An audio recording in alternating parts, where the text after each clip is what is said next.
जय हिंद दोस्तों, मेरा नाम है रजा अंसारी। इस्राइल प्रधानमंत्री बेंजामिन नेतन्याहू को ऐसा लग रहा था कि कोई भी उसे हरा नहीं सकता और मिडिल ईस्ट के किसी भी मुस्लिम देशों पर वो किसी भी वक्त हाथ रखेगा तो कोई भी मुस्लिम देश पलटकर उसे जवाब नहीं दे सकेगा। आपको मालूम होगा कि पिछले 2 सालों से जिस तरह से फलस्तीन के अंदर माहौल है और जिस तरह से फलस्तीनी बच्चों के ऊपर लगातार पिछले 2 सालों से जिस तरह से बर्बरियत और अत्याचार की तमाम हदें पूरी दुनिया तमाशाई बनकर देख रही है, तो उसी बीच आपने देखा था कि 22 जून को किस तरह से अमेरिका ने ईरान के 3 न्यूक्लियर ठिकानों पर जो इस्फहान में, नतांज और फोर्दो में था उस पर लगातार बमबारी की थी और अपने B-2 स्टेल्थ बॉम्बर के जरिए उन इलाकों को तबाह बर्बाद करने के मकसद से बमबारी की थी। और बमबारी करने के बाद मीडिया पर डोनाल्ड ट्रंप का एक बयान सामने आया, जिस बयान में यह कहा गया कि ये तीनों इलाके खत्म हो गए। उसके बाद जो है फिर बेंजामिन नेतन्याहू का बयान आता है जिसमें कहा जाता है कि अमेरिका ने न्यूक्लियर के खतरे से पूरी दुनिया को और इजराइल को बचा लिया है। मगर माफ कीजिएगा, ये बातें जो थी वो सिर्फ पॉलिटिकल थी।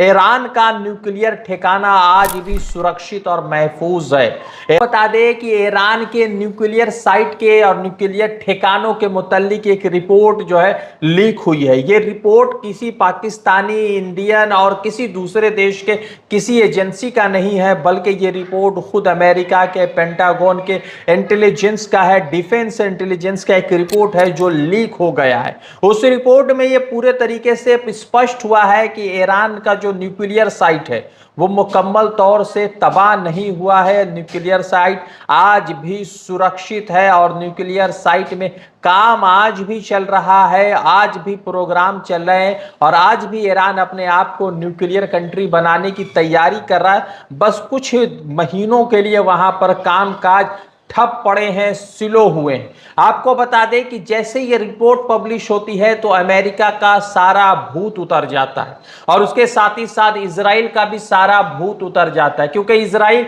लगातार कह रहा था कि अमेरिका ने न्यूक्लियर पावर से पूरी दुनिया को बचा लिया है। इजराइल लगातार ये कह रहा था कि न्यूक्लियर पावर से अब दुनिया बच चुकी है और अब ईरान के न्यूक्लियर पावर को से डरने की कोई जरूरत नहीं है। और ये भी इजराइल के प्रधानमंत्री नेतन्याहू ने कहा कि अब जो है हमने उनके न्यूक्लियर पावर को, न्यूक्लियर प्लांट को और न्यूक्लियर शक्ति को गटर में बहा दिया है। मगर आपको बता दें कि पेंटागन के इंटेलिजेंस एजेंसी, जो डिफेंस की इंटेलिजेंस एजेंसी है, उससे एक रिपोर्ट जो सामने आई है उसको CNN और न्यूयॉर्क टाइम्स ने पब्लिश किया है।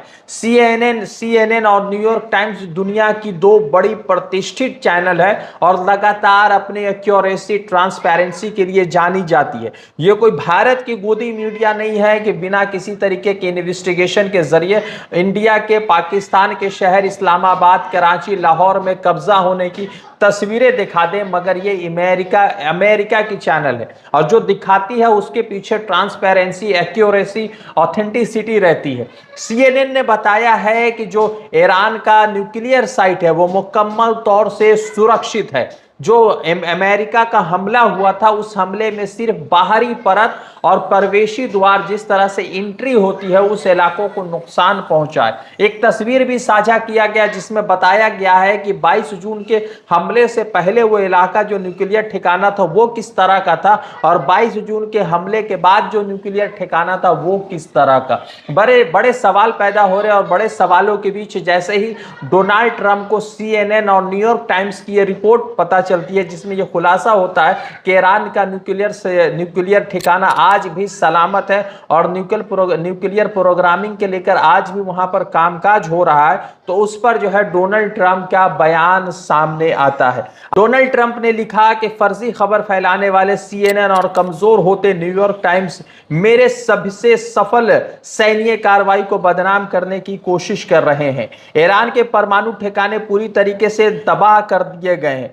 लोग CNN और टाइम्स दोनों को बुरी तरह आलोचना कर रहे हैं। यानी कि ये डोनाल्ड ट्रंप का बयान है जो कह रहे हैं कि ये जो अमेरिका की तरफ से ईरान पर जो सैन्य कार्रवाई की गई थी वो उनके लिए सबसे बड़ी थी और इतिहास में सबसे मजबूत कार्रवाई थी, सबसे सफल कार्रवाई थी जो अमेरिका की तरफ से किसी देश पर की गई थी। आपको बता दें कि उसी बीच एक वीडियो सोशल मीडिया पर वायरल हो रहा है, कुछ तस्वीरें भी वायरल हो रही है।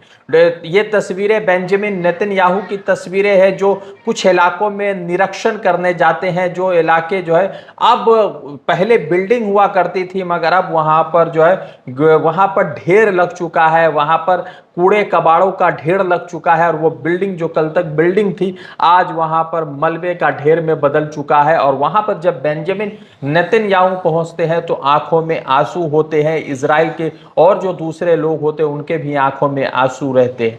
ये जो दृश्य है, ये दृश्य देखकर आपको जरूर जो है फलस्तीन की याद आ रही होगी। फलस्तीन में किस तरीके से 2023 से लगातार मौत का नंगा नाच चल रहा है। अभी तक मुकम्मल तौर पे वहां सीज फायर नहीं हुआ और ना ही दुनिया के वो देश जो लगातार इंडिया पाकिस्तान के सीज फायर का क्रेडिट ले रहे थे, जो ईरान के सीज फायर के क्रेडिट लेने की कोशिश कर रहे हैं, वो तमाम लोग मुकम्मल तौर पर खामोश है। मगर इतना तो जरूर है कि ईरान ने जो सबक सिखाया और ईरान ने जिस तरह से सिखाया शायद इजराइल सदियों तक, बरसों तक याद रखने वाला है। और जिस तरह से CNN और न्यूयॉर्क टाइम्स की रिपोर्ट सामने आई है जिसमें कहा गया है कि परमाणु ठिकाना अभी तक सुरक्षित है, उसने इजराइल के और भी नींदें जरूर हराम कर दी होगी। रज़ा अंसारी की रिपोर्ट, द इंडियन खबर के लिए।